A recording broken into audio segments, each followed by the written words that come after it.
You pay your property taxes fair and square, but not everybody does, and the county assessor in Cook County has begun a crackdown on tax cheats. He told our Pam Zekman that he estimates by the end of the year he'll collect $20 million. Investigator Pam Zekman is here.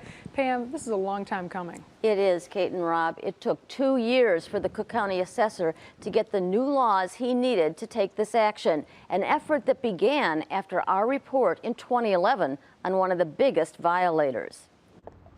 Mr. Santoro, Pam Zekman from Channel 2. Dominic Santoro and his 8 homeowners exemptions on apartment buildings in Rosemont revealed a problem. You're only entitled to one homeowner's exemption, no matter where you own the property in the entire United States. I told Santoro that back in 2011. The assessor's office says that you owe at least $87,000. Now, under a new law, the assessor can go back to collect 6 years of undeserved tax breaks and charge 10% interest and 50% in penalties. For Santoro, that now totals more than $111,000, the assessor says. It's absolutely huge, and thank you for the tip. Now we're in the process, we're really going to go after him. And he's going after Daniel Cuevas, who has erroneous homeowners exemptions at 7 houses and 5 condos that saved him $61,000 in taxes. He now owes more than $120,000. I wanted to talk to you about all of these tax breaks that you took for yourself that you weren't entitled to. Why did you do that? But Cuevas isn't talking.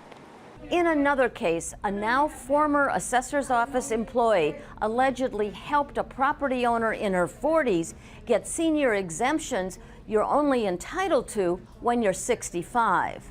That employee, Dion Cooper, was fired and in a pending case is charged with misconduct for splitting the proceeds of fraudulent tax breaks, apparently with another co-conspirator. The assessor says Cooper also helped the owner of 6 homes improperly get senior freezes and homeowners exemptions.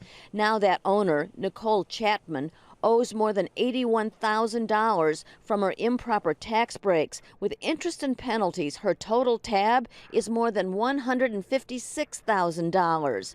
We found Chapman at the hair salon she owns. Okay, I need to talk to you about these property tax exemptions that you got. Chapman would only talk off camera, saying she thought the help she got from the assessor's office was legitimate, but the assessor is not buying it.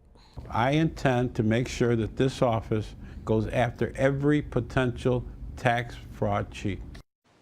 So what's Dominic Santoro now going to do about paying up? He told me, quote, "I'm working on it," end quote. Like others, if he can't or won't pay, under the new law, the assessor can place a lien on the property. And Rob and Kate, of course, that means that when people go to sell the property, the county will get the proceeds. They have a payment plan? I mean, we're talking $120,000 on one, $156,000 on another. Do they set up some sort of payment plan so they don't have to put the lien on it?